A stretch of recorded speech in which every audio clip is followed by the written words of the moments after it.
বরাবর নিজ বিধানসভা এলাকার সকল অংশের মানুষদের জন্য দিনরাত এক করে কাজ করে চলেছেন বামুটিয়া বিধানসভা কেন্দ্রের তরুণ বিধায়ক নয়ন সরকার। একজন বিরোধী বিধায়ক হয়েও কিভাবে এলাকার উন্নয়নের জন্য কথা বলতে হয়, কিভাবে বিভিন্ন স্তরের কার্যপ্রণালীকে পরিচালিত করতে হয় তার দৃষ্টান্ত বিধানসভার ভেতরে এবং বাইরে প্রতিনিয়ত স্থাপন করে চলেছেন বাম বিধায়ক নয়ন সরকার।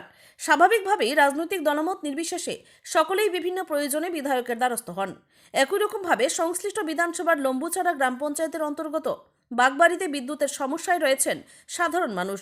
কোথাও বা বিদ্যুতের খুঁটিগুলো আঁকাবাঁকা, আবার কোথাও বা বিদ্যুতের লাইনগুলো ঝুলে রয়েছে, মাটিতে পড়ে আছে।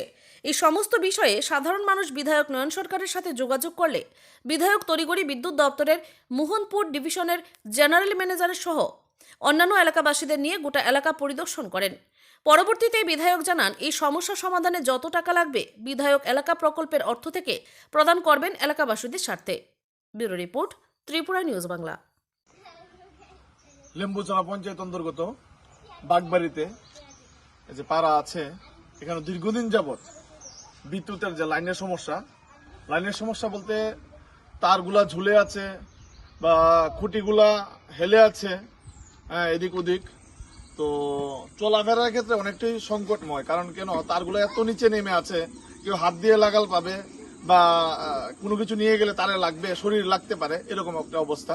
তো এলাকার মানুষ আমাকে জানিয়েছেন, যারা স্থানীয় আছেন, যে এই পাড়ার যে সমস্যা বিদ্যুতের লাইনের যে সমস্যা, এটা সমাধানের জন্য আমি আজকে ইলেকট্রিক ডিপার্টমেন্টের মোহনপুরের এসডিও সাহেব এবং সিনিয়র ম্যানেজার সাহেবকে নিয়ে এই বাগবাড়িতে এসেছি। স্থানীয়রাও ছিল আমার সাথে। থাকার পরে তারগুলা আমি দেখলাম ভীষণ খারাপ অবস্থায়, যে তারগুলা ঝুলে আছে।